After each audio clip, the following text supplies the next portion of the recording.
Dr. Ben Spencer is an NHS doctor in the NHS, Vice Chair of Conservative Health with responsibility for policy, and contested Camberwell and Peckham in the 2017 general election. I am an NHS consultant psychiatrist, with almost a decade of medical experience working in mental illness. I've waited my entire medical career for mental health care to be a priority. That's becoming a reality. I should be pleased, but I'm worried that without a clear understanding of what is mental illness, society may ultimately be worse off than before. For me, we need a clearly defined approach to mental health care that does not confuse the stresses of everyday life with a mental health epidemic. Instead, we must ensure that those who need support and really need treatment can be identified, whilst at the same time developing the coping tools that will enable the entire population to benefit. The current focus and national debate on mental health, which the Conservative Party is leading and driving change around, is a huge step forward. Investment in development of services was much needed, particularly to ensure mental illness is taken as seriously as physical ailments. The need to equalize their importance has been called parity of esteem, which the Conservative Party has championed and driven forward in policy. People suffering from mental illness can suffer the worst stigma in society. For example, people with a diagnosis of schizophrenia are often portrayed as dangerous to the public, even though the evidence shows they are far more dangerous to themselves through risk of suicide. Given the unique position of mental health within the fabric of society, we need to pause for thought in order to be very sure where we are heading with the mental health agenda. For a start, we need to acknowledge that all the talk about a modern mental illness epidemic has gone too far. Medicalization of normal human experience, mental well-being, can prevent people from developing their own coping mechanisms, impacting on their resilience, and I believe will lead to a higher chance of them developing true mental illnesses in the future.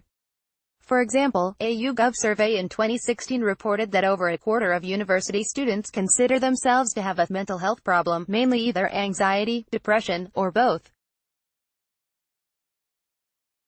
Adolescence and early adulthood are stressful times when some mental illnesses can develop, especially psychotic illnesses like schizophrenia.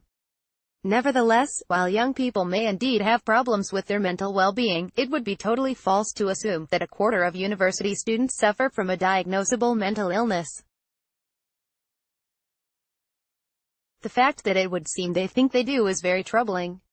Human experience means that there are times when we feel sad, overjoyed, or bereaved. In everyday life we talk about being depressed or being anxious about something. These emotions often occur when dealing with stressful experiences. However, it does not mean that one has an illness such as an anxiety disorder or a depressive episode. These are diseases which can be very serious and debilitating, requiring the appropriate diagnosis and treatment. Adolescence and early adulthood should be a time to learn how to cope with life. It should not be a path to self-diagnosed mental illness. Rather, it should lead to developing healthy coping mechanisms, focused on mental well-being, and leading to resilience. Learning these coping mechanisms requires exposure to stress. We need to be exposed to opinions we disagree with. We need to be free to explore, adapt and develop. But we must not formulate stress and its consequences in itself as a mental illness. I worry that the mental health movement is now trying to protect young people from all stress, any risk of failure, and the whole range of normal human emotions, dressed up as ensuring good mental health. People need to experience life and the full range of emotions life offers to be able to build and grow. This means experiencing and living through the good times and the bad, and seeing these not as illnesses or health problems, but a normal part of life in which to learn and develop. Only through experience can people learn for themselves how to navigate life, learn from their mistakes, and to grow and develop. Don't get me wrong, people may need support and education around maintaining their mental well-being. Too much stress is indeed very toxic to people's health and well-being, but this must be seen as different to mental illness and associated mental health care. This must be the basis for the new strategies that we Conservatives are promoting and introducing in order to help those in need. In this, the Conservative Party is leading the way in improving mental health care for younger people and implementing programs to support mental well-being in schools and other settings. However, we must also put a stop to those talking about mental health in hyperbolic terms. They are creating a false epidemic that risks creating a true epidemic of mental illness in decades to come.